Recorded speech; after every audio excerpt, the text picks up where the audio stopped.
Hello అండి. ఇవాళ నేను కీసరగుట్టకైతే వచ్చేసాను. ఇక్కడ కీసరగుట్టకి వెళ్ళే దారిలో ఒక అమ్మవారి టెంపుల్ అయితే ఉంటుందండి. అయితే ఈ అమ్మవారి టెంపుల్ చూసే ముందు ఎవరైతే నా ఛానల్‌ని ఫాలో అవ్వట్లేదో ఫాలో అవ్వండి.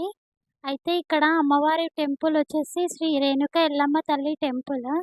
ఈ టెంపుల్‌లో నాగదేవతతో సహా అమ్మవారు ఉంటారు. ముందలొచ్చేసి నాగదేవత ఇంకా ఎల్లమ్మ తల్లి ఉంటారనమాట. బ్యాక్ సైడ్ వచ్చేసి పుట్ట ఉంటుంది.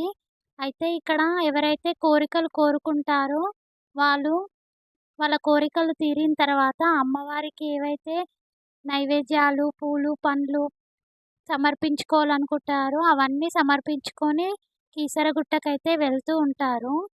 అయితే ఇక్కడ కోరుకున్న కోరిక తీరడంతోటి చాలామంది భక్తులు వచ్చి ఇక్కడ చేస్తూ ఉంటారు. పూజ చేస్తూ ఉంటారు.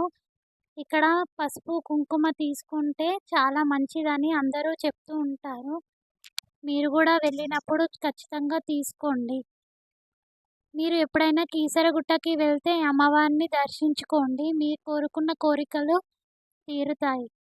అయితే అమ్మవారు ఇక్కడ స్వయంగా వెలిసారని ఇక్కడ అందరూ చెప్తూ ఉన్నారు. ఈ గుడిలో అయితే పంతులు ఎవరు ఉండరు. ఒక అమ్మగారైతే ఉంటారు. ఆవిడే మనకి బొట్టు, ఇంకా మనం తెచ్చిన నైవేద్యాలు అన్నీ అమ్మవారికి పెట్టి, ఆ తర్వాతే మనకి ఇస్తుంది. ఇక్కడ అమ్మవారి పాదాలు ఉంటాయి. చూడండి మీరే. ఈసారి వెళ్తే ఖచ్చితంగా మీరు అమ్మవారిని దర్శించుకోండి. చూడండి.